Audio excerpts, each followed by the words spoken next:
En primer lugar, creo que hay que agradecer aquí a la Universidad de Burgos y a Caja Rural bueno, pues que organice este tipo de actos, porque creo que es bueno hablar de agricultura y es bueno hasta discrepar, ¿no? Porque creo que hasta de las discrepancias se sacan buenas conclusiones. Y digo esto porque, bueno, yo soy representante de una organización agraria como es Asaja, que representamos a agricultores de todo tipo. Somos más de 1.800 socios en la provincia de Burgos y tenemos socios desde 20 hectáreas hasta 300, es decir, que abarcamos un poco todo y representamos un poco todo. Y digo que se puede hasta discrepar porque entiendo que puede ser así, porque yo soy agricultor, vivo de la agricultura, no vivo en mi organización. Me monto todos los días en el tractor, siembro, cosecho y hago todas las tareas que hay que hacer en el campo para sacar adelante una cosecha. Y escuchando a los compañeros anteriores, pues es que no puedo discrepar más y lo siento mucho. Y voy a empezar por Roberto, que, bueno, pues con lo de la rotación, por ejemplo, es un ejemplo, y voy a poner un ejemplo de cada uno.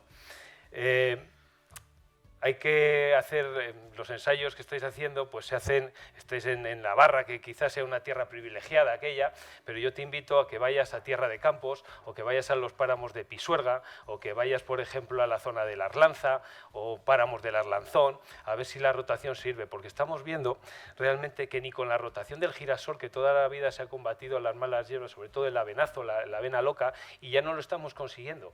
Y si eso se suma, que ya nos van a reducir el 30% o el 50% de aquí al 2030 las materias activas, pues apague vámonos. La compañera Leticia, pues en algunos aspectos podemos estar de acuerdo, pero también es verdad que en algunos no.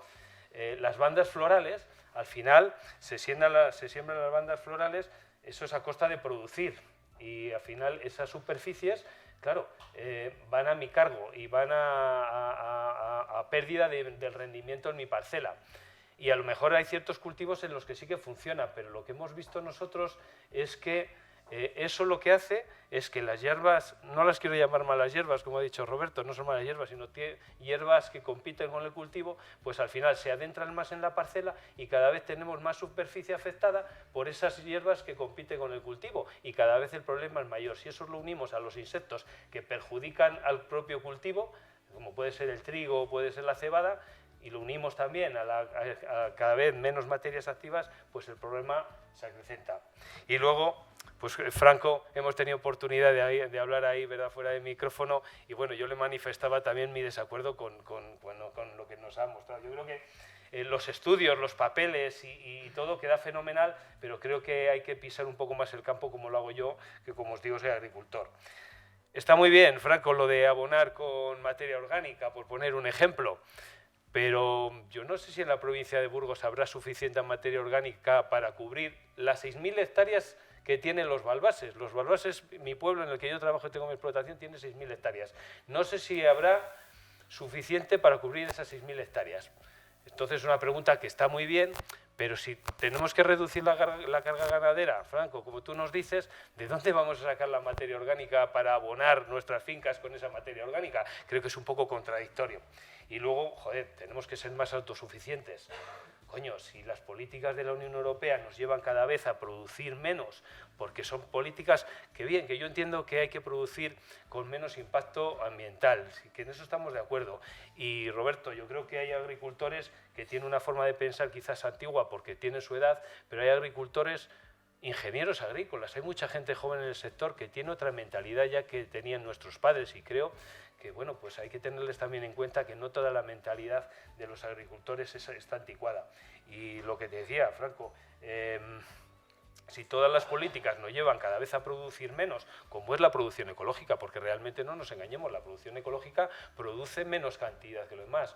¿Cómo vamos a ser más autosuficientes? Yo creo que es contradictorio.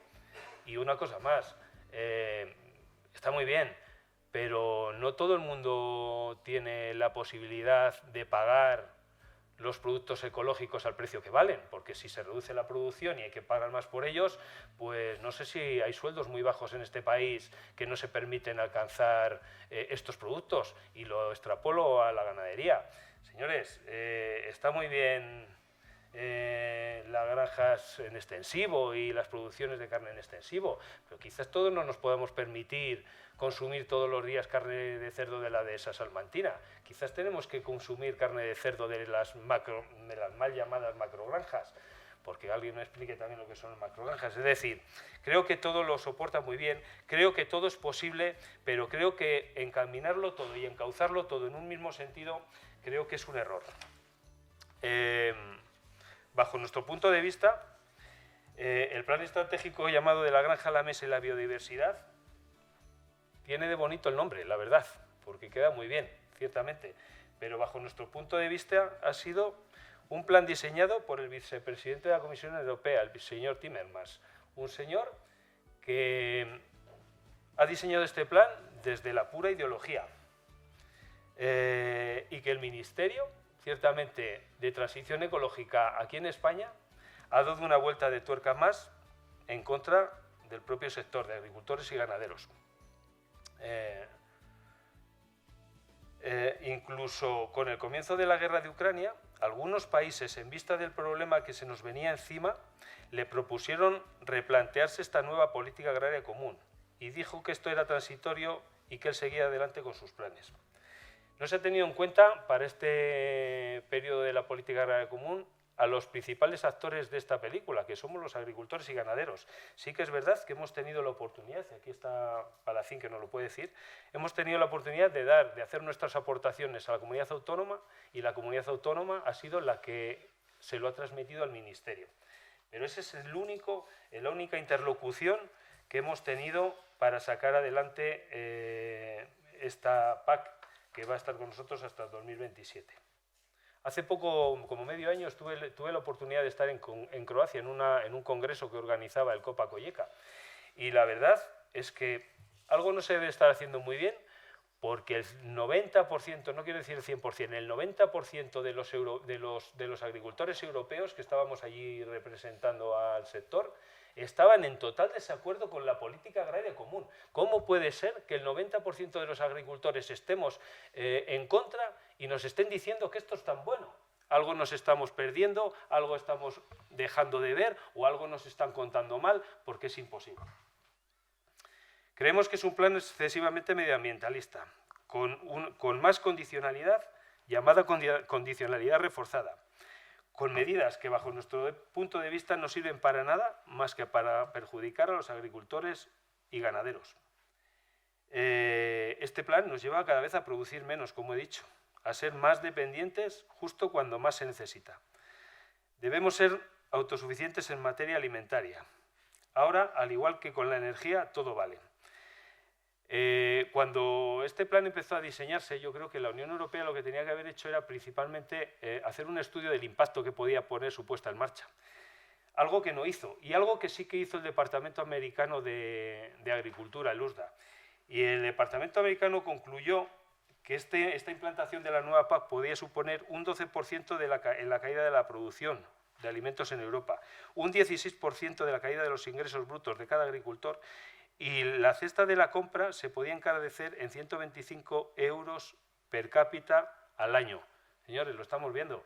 Todos nos quejamos de cuánto se ha encarecido la cesta de la compra. Probablemente estos 125 euros se hayan quedado cortos. En un país en el que más o menos somos deficitarios en cereales, en 10 millones más o menos de toneladas todos los años de cereales. Se producen en torno a 22 millones de toneladas, un año normal, y se consumen 32 millones. Pues que me expliquen a mí por qué tengo que dejar un 4% de barbecho de tierra sin sembrar, un 50% de rotación, que lo que hace es mermar la producción. No es que merme por la mera rotación, que la rotación convenimos que es buena, efectivamente, y una buena rotación de cultivos es buena, pero que no me obliguen a hacer esa rotación, es decir, que sea el propio agricultor el que gestione su explotación y sepa qué fincas son las que tiene que rotar, porque son menos productivas, porque el agricultor, nadie mejor que el agricultor, es quien sabe y el que quiere sacar el máximo de producción a su explotación, porque de ello viene su rendimiento. Y un 50% de reducción de materias activas. Resulta que se nos reducen las materias activas que convenimos, efectivamente, que si son perjudiciales para la salud hay que eliminarlas, hay que reducirlas, faltaría más. Pero, hombre, por favor, que no se permita entrar productos de terceros países con esas materias, no, con otras que están prohibidas aquí en la Unión Europea desde hace 10 años. Es que nos estamos haciendo trampas al solitario y creo que esto es un fraude ya no solo al agricultor, sino al ciudadano cuando va a comprar. Creo que la Unión Europea se equivoca gravemente. No se pueden hacer políticas ideológicas sino pensando primero en el agricultor, que es quien arriesga para producir, y luego en el ciudadano que paga los platos rotos de estas políticas. Este camino creo que nos lleva a desmantelar la capacidad productiva de los alimentos en la Unión Europea. Sector del vacuno de leche. Hay un plan ahora mismo en Holanda que les quieren incentivar a los ganaderos para que abandonen la explotación, para que abandonen las explotaciones, una potencia en producción de leche como es Holanda, porque argumentan que sí, que hay exceso de nitrógeno en el suelo y que los excrementos producen mucho nitrógeno. Es que las vacas que están en Brasil, de donde nos tengan que traer después la leche, como puede servir como ejemplo, allí no producen excrementos, no producen nitrógeno. Creo que es que hay un poco de hipocresía también en todo esto. Vale. Creo que somos el sector primario, agricultores y ganaderos, el primer eslabón de la cadena. Productores de alimentos, muy demonizados. Nuestras vacas contaminan, nuestros tractores también, pero no nos damos cuenta que este sector nos da de comer. Limpia los montes y no nos damos cuenta que es un sector casi neutro en huella de carbono, gracias al CO2 que absorben nuestros cultivos. ¿Hay otro sector más sostenible? ¿Alguien se imagina nuestro territorio nacional sin ganadería en el monte y sin que se siembre en nuestro campo? Hay que dejar de agredir a este sector y pasar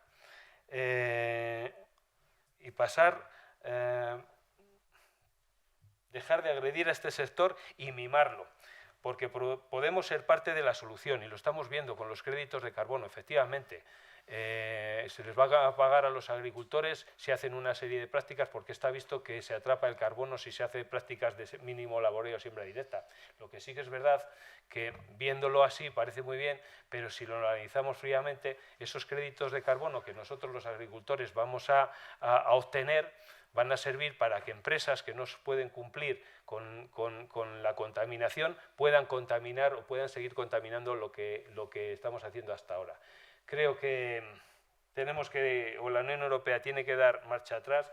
Lo único que estamos esperando los agricultores y los ganaderos es que en el 2025 haya una revisión intermedia que relaje todas estas medidas y estamos ya pensando en que la PAC, desde 2027-28, más adelante ya con la próxima PAC que haya, sea más productiva, que incentive más al agricultor, que también sea más beneficiosa y claro que sí, que sea menos perjudicial quizás con el medio ambiente, pero que prime la producción, que prime el agricultor y que prime la autosuficiencia. No entiendo por qué nos fijamos tanto en este sector primario cuando hay otros sectores que contaminan mucho más, no tienen ninguna capacidad de absorber CO2 como pueden ser nuestros cultivos o algunas prácticas agrícolas y nadie se mete con ellos. Me da la sensación que somos la cabeza de turco de todo este tutur revolutum de contaminación que se dice que hay, que yo no lo niego, pero en fin, creo que no tenemos que ser nosotros precisamente los que paguemos los platos rotos de toda esta parafernalia. En fin, como no me quiero extender más, sí, luego ya tenemos oportunidad de hablar un poco más. Muchas gracias. Muchas gracias. Vale, la verdad que tantas cosas que contar que en 10 minutos es imposible. Entonces, bueno, espero dar unas pocas pinceladas de mi visión, tanto como técnico como productor. Como bien has comentado, yo soy ingeniero agrícola, también trabajo en el campo, soy socio y trabajador de una cooperativa agrícola en la comarca de La Arlanza, o sea que también estoy todo el día con el tractor. Y además de eso, bueno, en esta cooperativa hacemos una parte convencional y una parte en ecológico, tenemos unas 300 hectáreas, de esas 300 casi 70 en ecológico, el resto en convencional, ecológico desde hace 5 años. Además de eso soy ganadero también. Comencé hace 4 años y pico un proyecto personal de ganadería regenerativa con vacuno de carne de 100% a pasto. El término de regenerativo seguramente a la mayoría no suene o manejo holístico. No, estaréis más familiarizados, pues hemos hablado ahora con la agroecología, la agricultura ecológica. Bueno, pues esto se englobaría en estas prácticas de agroecología, pero vamos como más allá, porque no aspira a ser sustentable. ¿no? Lo que decimos la sostenibilidad, no, esperamos a regenerar, tenemos un medio totalmente degradado que no podemos mantenerle, hay que recuperarle, hay que regenerarle. Yo creo que como joven, que la ilusión de los jóvenes de volver al campo sea por decir, voy a recuperar, voy a regenerar y voy a devolver la fertilidad a las tierras de mis antepasados que están totalmente muertas, vamos a devolverles esa fertilidad. Y hoy en día tenemos cada día más, pero todas las técnicas, todo el conocimiento y toda la ciencia detrás que avala y que sabemos cómo hacer todas estas técnicas para una rápida regeneración del suelo, que al final el suelo es la base de la producción agrícola, pero es que la base de nuestra sociedad y de nuestra civilización. Sin un suelo vivo, nuestra civilización se derrumbaría, y ya ha pasado eso ya anteriormente. Vale, yendo a parte más práctica, lo que veo yo en el día a día. En cuanto a la agricultura ecológica que hemos estado hablando, ya digo, nosotros es una explotación de cereal, de secano extensivo en la comarca La Arlanza. Hacemos un cultivo ecológico igual que convencional, lo que pasa no se cuentan las mismas especies, pero tenemos igual cereales. En el convencional se hace cereales y pipas, en el ecológico se hace cereales y leguminosas. Rotación, importantísimo, hemos hablado, es base, año cereal, año leguminosa más o menos, y también alternar grano con forraje. Lo que hemos hablado de las malas hierbas, nuestra experiencia en estos años es que las malas hierbas no son para nada un problema.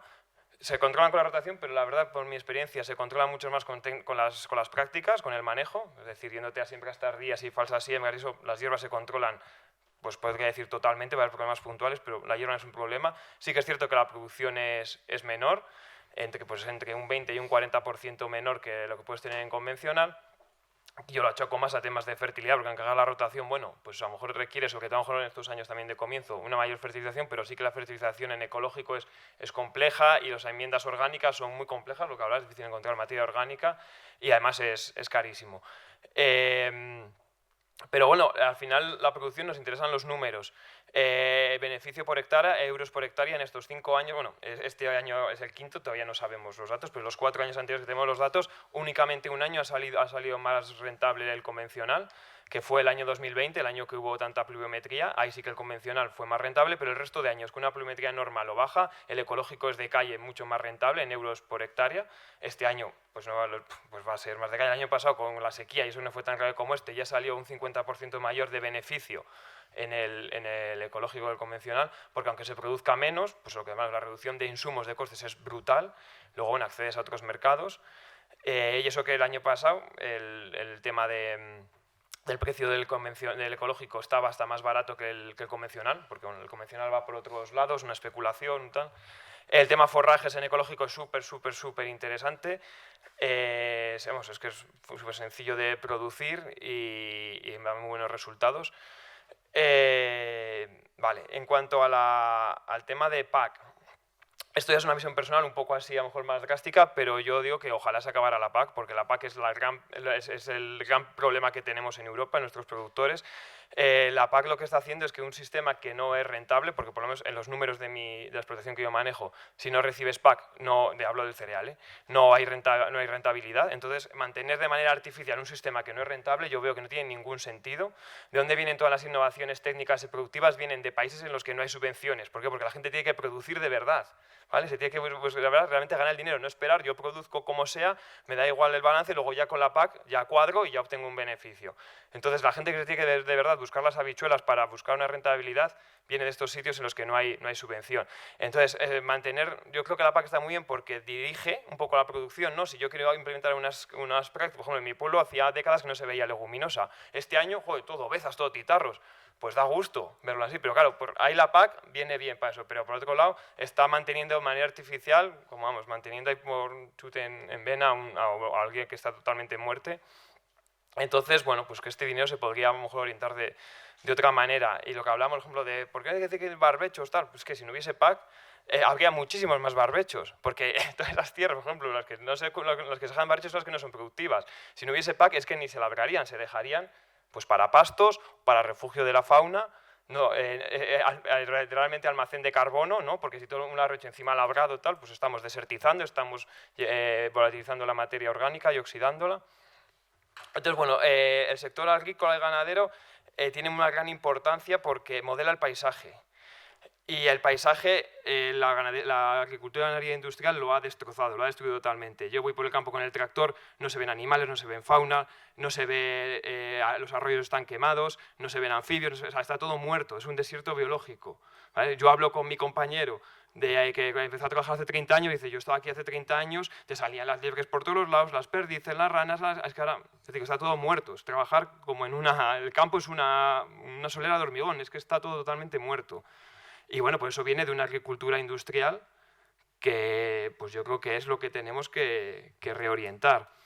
En cuanto a la reducción de la producción, que se puede llevar a lo mejor con estas técnicas, es cierto que con técnicas ecológicas la producción suele ser menor, pero con las nuevas técnicas regenerativas la producción potencial es la misma que la convencional. Es algo muy complejo, muy técnico, pero se consigue. Por ejemplo, en Francia están ya muy avanzados con técnicas, bueno, no se llaman regenerativas, pero es así, y hablo en cereal convencional, en cultivo de cereal, pero con estas técnicas de siempre cubiertas vegetales, no mover el suelo, pues con eso están consiguiendo las mismas producciones que en convencional, también con insumos, pero bueno, de otro tipo. Y es que es clave porque en nuestro paisaje cada vez que labramos estamos desertizando, ¿vale? El suelo expuesto es lo peor que puede ser para nuestro planeta, para nuestro suelo. El suelo expuesto va a la radiación ultravioleta, mata a todos los microorganismos, sobre todo toda la materia orgánica se oxida, se pierde. Nuestros suelos agrícolas tienen menos de un 1% de materia orgánica, no tienen capacidad de almacenar agua. O sea, es básico actuar ya, cubrir esos suelos. Es muy complejo porque el sistema... Desde el Neolítico hemos basado una agricultura basada sobre todo en herbáceas anuales, como el trigo, por ejemplo. Problema, las herbáceas anuales requieren de labranza. La labranza destruye el suelo, destruye nuestro... Y al final las civilizaciones que labran acaban sucumbiendo. Mirar lo que es hoy el creciente fértil, donde nació la agricultura hace 10.000 años. Gracias. Entonces, tarde o temprano... La labranza lleva a la desertización y a la destrucción. Entonces tenemos que ir hacia modelos de perennización de sistemas, ¿sabes? Por ejemplo, trigos perennes, herbáceas perennes, ¿sabes? Tanto de cultivo de grano como de cultivo de pasto. Porque se está aquí en Burgos produciendo grano para alimentar animales que no comen grano. O sea, la mayoría de trigo que por ejemplo se produce en Burgos es grano pienso. Grano pienso sí, para alimentar cerdos, pollos son animales que comen grano, pero para alimentar rumiantes estamos locos, estamos gastando un recurso que ecológicamente tiene un daño inmenso, el labrar, el fitosanitario y tal, para alimentar a un animal que no come el grano, como un rumiante, o sea, que perjudica fisiológicamente, aparte de la calidad de esa carne.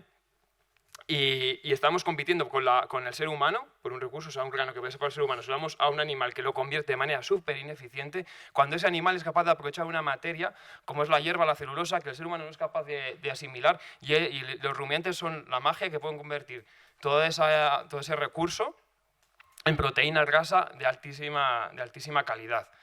El tema de la ganadería. Quiero tocar muchos temas y es difícil.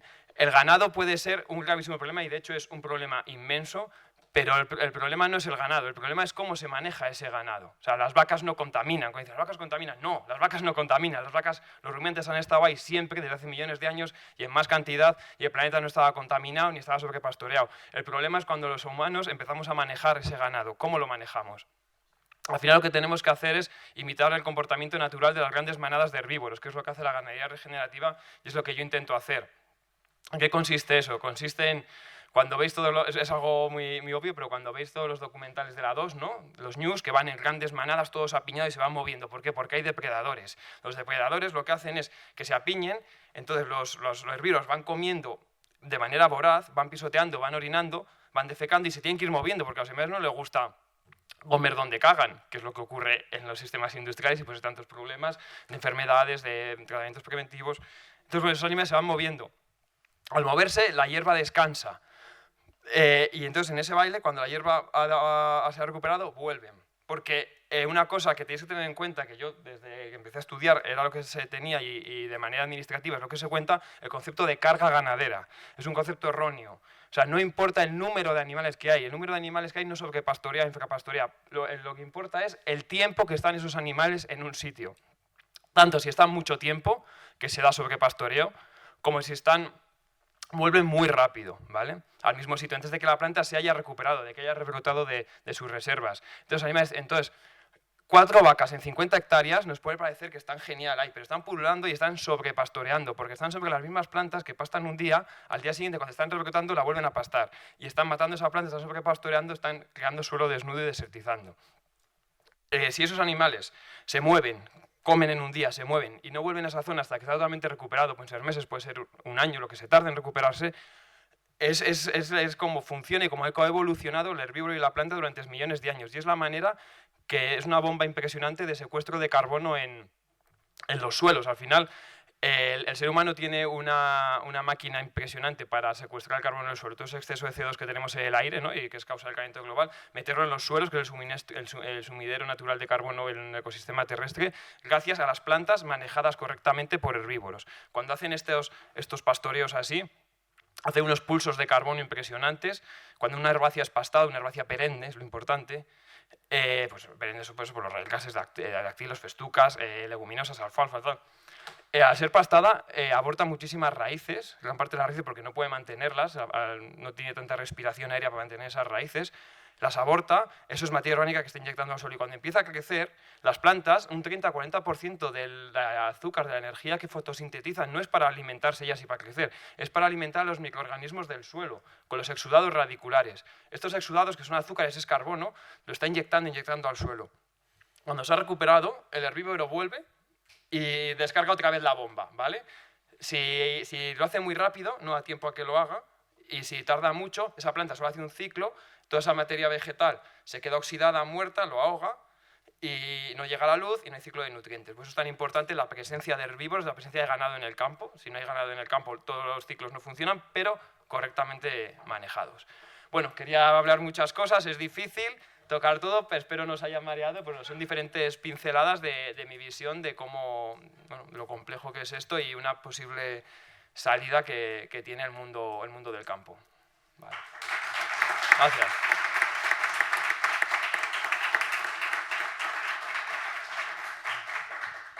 Muchas gracias, buenas tardes a todos y a todas.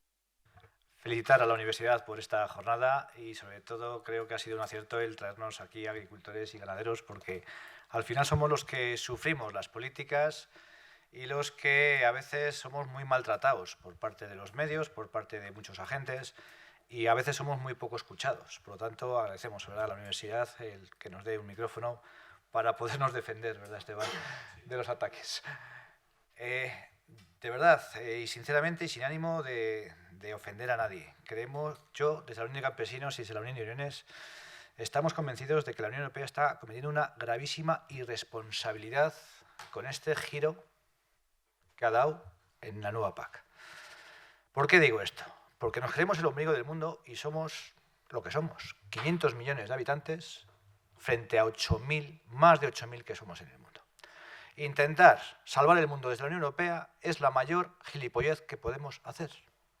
Y eso es lo que está haciendo la Unión Europea, eso de liderar. ¿Qué vamos a liderar? Se están frotando las manos los competidores nuestros.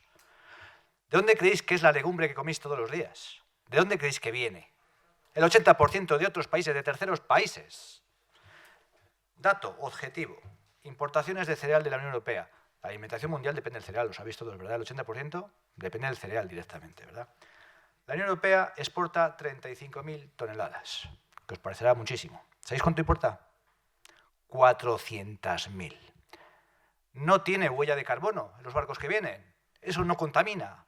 Los países de donde producen ese cereal no contaminan. ¿Pero es que somos gilipollas o qué cojones nos pasa, hombre? Perdóname la expresión. Es que somos tontos de capirote. Tontos de capirote. Si queremos salvar el mundo, y yo estoy de acuerdo que hay que mejorar las técnicas para proteger el medio ambiente, o hacemos un pacto mundial y global, o estamos haciendo el gilipollas, con mayúsculas. El gilipollas. En Europa hay unos tecnócratas que diseñan la forma de hacer agricultura desde un despacho a más de 4.000 kilómetros. Pero nos van a enseñar a ser agricultores ahora. Pueden venir muchos técnicos. Yo he aprendido mucho de técnicos, es verdad. Pero de que más he aprendido ha sido de mi padre, a ser agricultor. O sea, si no recuperamos la sabiduría de nuestros padres, de nuestros abuelos, estamos tontos. Ya solo incorporamos tecnología, toda la que sea. No está reñido. Es Es más, la agricultura ecológica lo primero que hace es recuperar los saberes ancestrales y los saberes de antes. Por lo tanto, de verdad, esto que nos están imponiendo es la mayor estupidez del mundo. Esto fue diseñado hace 7 años, cuando el escenario mundial era totalmente diferente. Ahora estamos en una crisis mundial de alimentaria de máxima magnitud. Los estocajes mundiales de cereales están bajando en picado. La población mundial está subiendo. La demanda, la FAO lo dice, la demanda de cereales va a subir el próximo año. ¿Qué va a pasar? Ahora sí, hay movimientos especulativos en el que el cereal baja. En cuanto tengamos el almacén en manos de los almacenistas, esto da la vuelta y sube, ¿eh? Ya estamos hartos de verlo. Hombre, ya está bien de hacer el tonto, hombre. Ya está bien de hacer el tonto. Europa tiene un reto importantísimo, que es soberanía alimentaria, que no lo somos. Que no lo somos. Se hablaba antes de la dependencia de, sobre todo, de leguminosas para alimentación animal. Llevo oyendo eso más de 25 años. Esto es como cuando hablan de los retos de la Unión Europea y luego te lees lo que quieren hacer y dices, con esto lo que quieren hacer, estos retos es imposible cumplirlo. Es como unas leyes, exposición de motivos. Las ves y dices, oye, qué buena esta ley. Te lees los articulados y dices, imposible cumplir estos objetivos, imposible. Imposible del todo. Por lo tanto, si vamos a poner pie en pared, si queremos mejorar el medio ambiente, que yo estoy de acuerdo que hay que mejorarlo, porque tenemos un problema de nitrógeno en los suelos, tenemos un problema de nitrógeno en aguas, o lo hacemos a nivel mundial, global, pactado con los agricultores y los primeros agentes, porque si no lo pactan con nosotros, ¿de qué sirve? Imponer y prohibir no sirve absolutamente de nada, y es lo que están haciendo. No hay consenso, no hay interlocución, no hay negociación, ni por parte del Ministerio, ni por parte de la Junta, ni por parte de la Unión Europea. El Copa-Cogeca no sirve para nada. Yo estaba allí en muchas reuniones, no sirve para nada. Te escuchan y dicen, oídas las partes, haré lo que me dé la gana. ¿Quién manda es la Comisión? La Comisión son una parte de tecnócratas. Hacen mucha más fuerza los lobbies medioambientalistas que los que sufrimos esto, que somos los agricultores. ¿Por qué? Nos hemos empeñado en salvar el mundo desde Europa, nosotros solos. ¡Hala! Venga, pa'lante. Estamos tontos, estamos muy tontos. Y no digo que no haya que cambiar cosas, ¿eh? Pero así no. Así no. ¿Qué proponemos desde la Unión de Campesinos y desde la Unión de Uniones? Pues que esto se tiene que hacer primero consensuado. Después, pactos a nivel global, porque solos nosotros no hacemos absolutamente nada.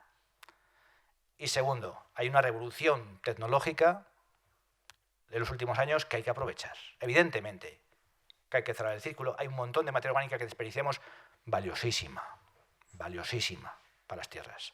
Yo soy agricultor ecológico desde hace 24 años. Para mí la materia orgánica es oro. Oro. Desperdiciamos muchísimo. Se nos va por el retrete. Se nos va por un montón de sitios. No lo aprovechamos.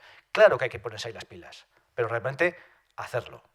Y no imponerlo, sino poner los medios para que eso sea una realidad. Y ahí sí que está la Unión de Campesinos apoyando. Pero una imposición de rotación de cultivos en un páramo de León que producen maíz, fundamentalmente, que viven del maíz, que la media por explotación son 25 hectáreas. ¿Le vas a obligar a rotar? Le has jodido la vida a ese hombre.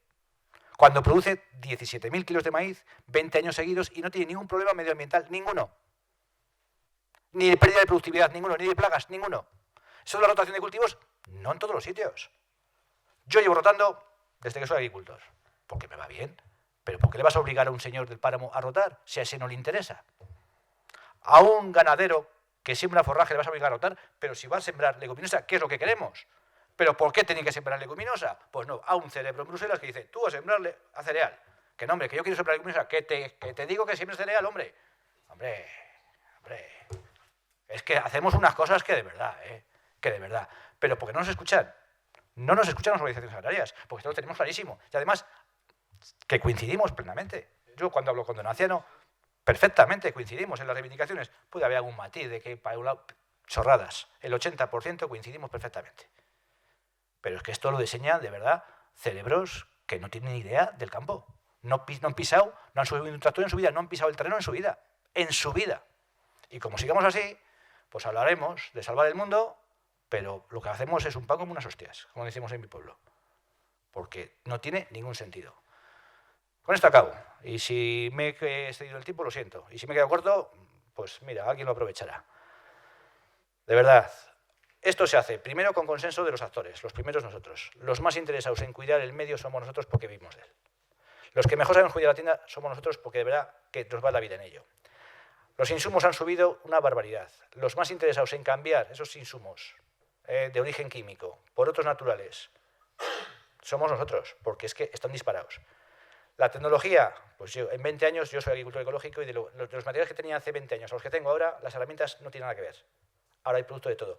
Las grandes compañías que antes investigaban en materias sintéticas para herbicidas y todo esto, ahora están investigando en producción ecológica y están diseñando verdaderos maravillas de productos. Otros igual no. Vamos a apostar por ahí. Vamos a ir de la mano de la ciencia y de la mano de la productividad, pero que no nos impongan nada desde una oficina, porque es que la van a meter la pata cada vez que hacen algo. Que consensúen y vamos de la mano de la ciencia y la tecnología, que ahí tenemos muchísimo que avanzar, pero muchísimo. Y solamente una pincelada. Los países competidores nuestros están apoyando la agricultura mucho más que nosotros. China y Estados Unidos apoyan mucho más fuerte la agricultura que la Unión Europea. Parece que la Unión Europea somos los únicos que subvencionamos. Error de bulto. La Farm Bill de Estados Unidos es mucho más potente que la Unión Europea. Muchísimo más potente. Y China se está poniendo las pilas, pero de narices. Por cierto, China está acaparando tierras en África y en América Latina porque necesita producción de alimentos. O sea, la producción de alimentos es estratégica. Y la Unión Europea, de verdad, estamos haciendo, perdonadme la palabra, el gilipollas. Lo siento.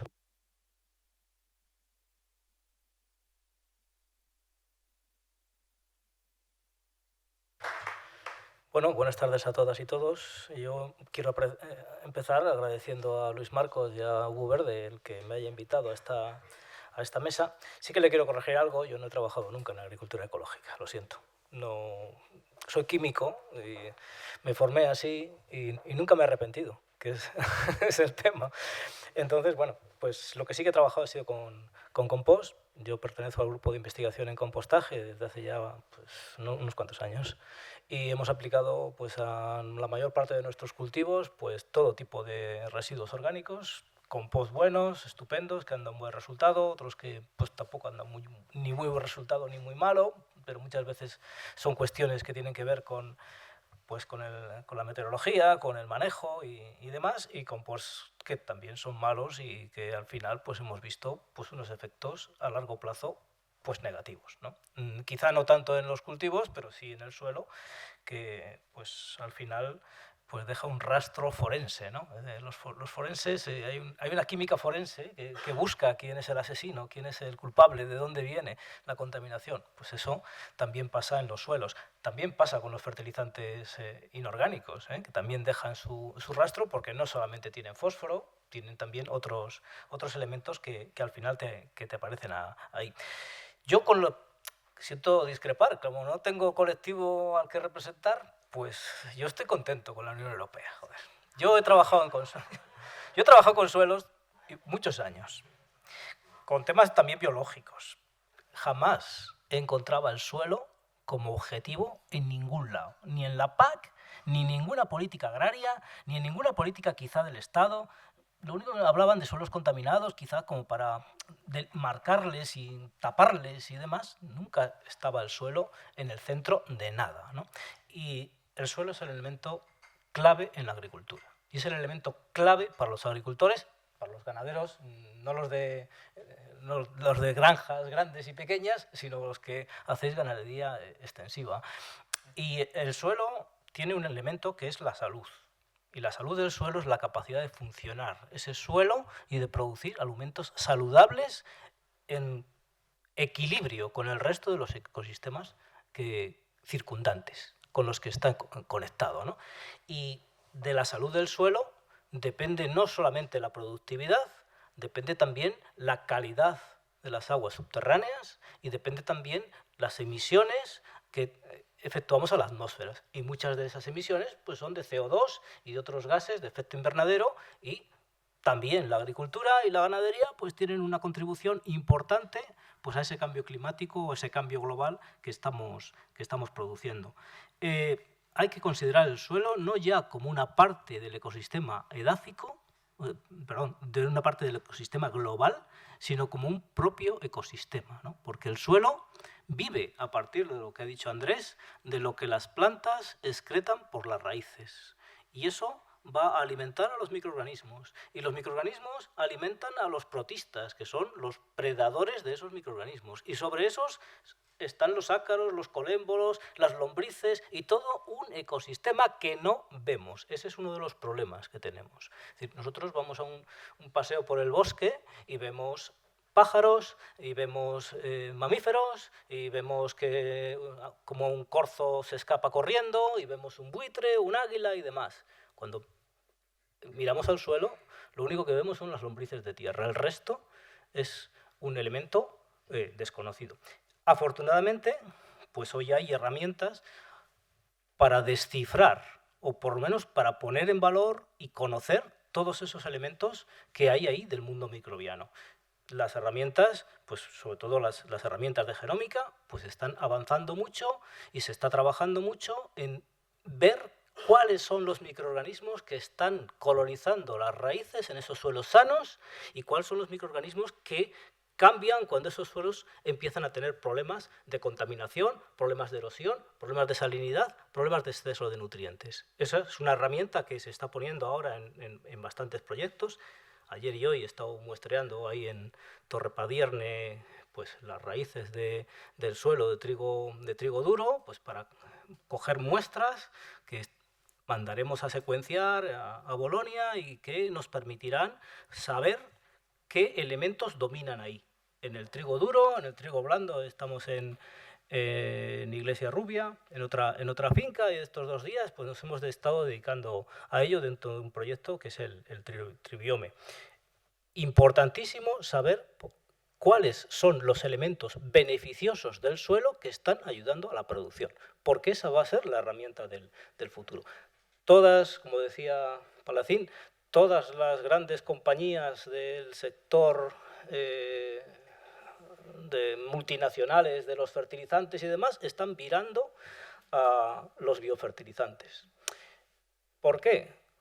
Pues porque son el complemento necesario para nuestra producción agrícola.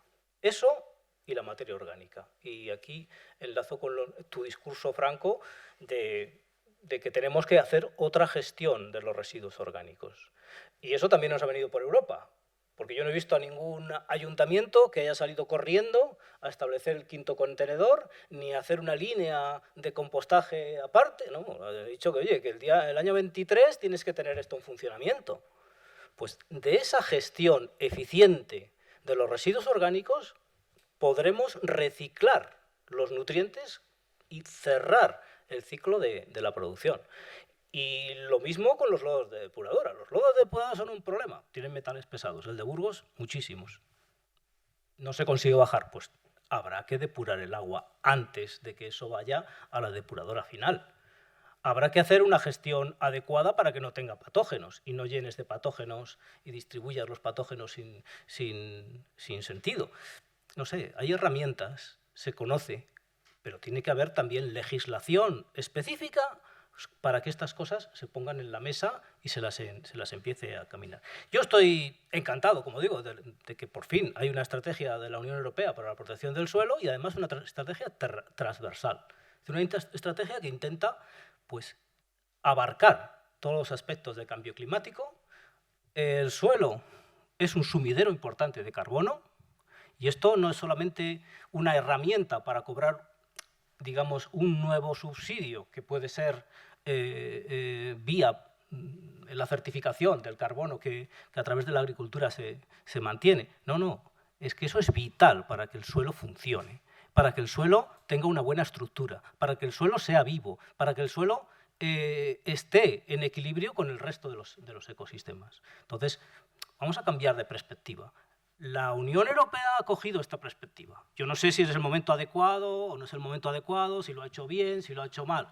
Desde luego, este debate, estoy seguro, yo de esto no me acuerdo, pero seguro que en los años 70, cuando la crisis del petróleo, cuando la Unión Europea empezó a tener una política legislativa en medio ambiente importante, pues muchas industrias dirían, no, aquí esto se va a acabar, nosotros vamos a tener que cerrar, que no podemos cumplir la legislación de emisiones atmosféricas ni de vertidos y tal.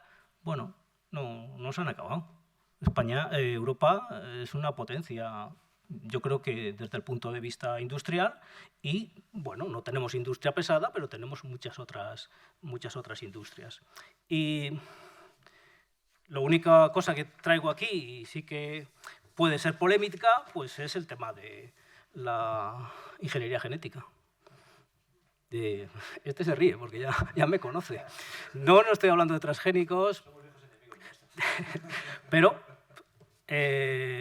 una buena parte de la investigación europea en ingeniería genética no ha podido desarrollarse en Europa. No tenemos transgénicos que sean propiedad de Europa.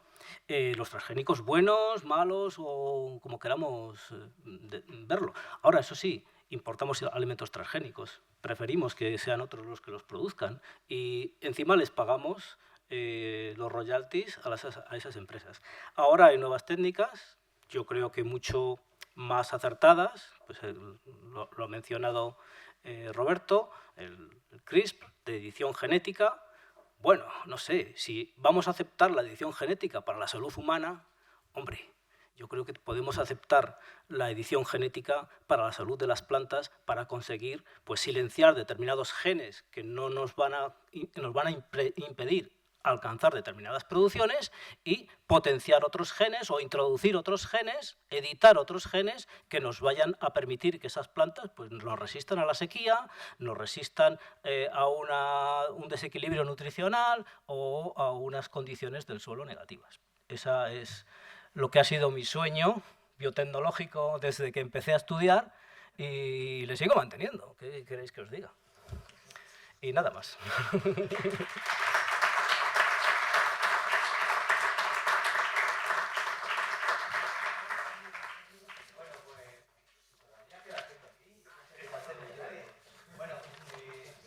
Yo solamente quiero decir lo siguiente. Yo he sido profesora de matemáticas en el Instituto Nope de Mendoza toda mi vida. ¿Y qué me gustaría ahora mismo respecto a mis alumnos? Yo he venido a estas jornadas y estoy contentísima. Pero ¿qué habría que hacerle allí? Explicarlo, lo que vosotros, darles a conocer lo que vosotros estáis diciendo, despertando sus mentes, pero ya a esa edad, necesitan ellos conocer, que es lo que me parece a mí más importante. Bien, después de escuchar a la señora esa de la teórica, yo soy de polo y soy de práctica. Antes he sido agricultor, ahora ya estoy jubilado. Lo que estoy viendo yo en el pueblo de Villasilos, de que se está dejando que el alcalde, como el alcalde es ganadero, que se convierta en un aprisco de ovejas. Hay otro al lado también de vacas estabuladas, con el consiguiente, yo ahora voy al pueblo. Lo primero que escucho es el be de las ovejas, me afecta a mí, pero en la otra parte del pueblo es el mu de las vacas. Entonces, bien, ¿quién controla a esta gente que, como es el alcalde, hace lo que le da la gana en un pueblo que ya deja de ser habitable? Porque están los olores y todo eso. Luego otra cosa, lo de... En los pueblos hay vacas y hay ovejas y hemos convivido con ellos toda la vida. Y en Madrid, que voy alguna vez a Madrid, me molesta muchísimo el ruido de las ambulancias, de la policía, del humo que respiro, del balaboina que hay de contaminación, pero es lo que hay en las ciudades. En los pueblos hay vacas y hay ovejas.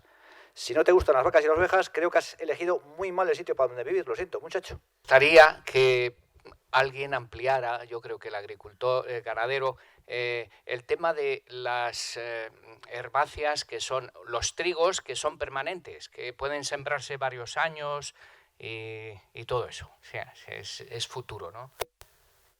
Sí, vale, bueno, esto es algo muy, muy complejo, pero lo que os quería decir es que las plantas anuales, como el trigo, la cebada, requieren de una labranza para que se lleve a cabo su cultivo, pero sabemos que la labranza es muy perjudicial para el suelo, la labranza mata el suelo, destruye la fertilidad, destruye el carbono, además lo expone al aire y al final la labranza en más o menos años, depende de la intensidad y el clima, pueden ser miles o pueden ser cientos, unas décadas, lleva al desierto, y totalmente al desierto y a una tierra nada productiva.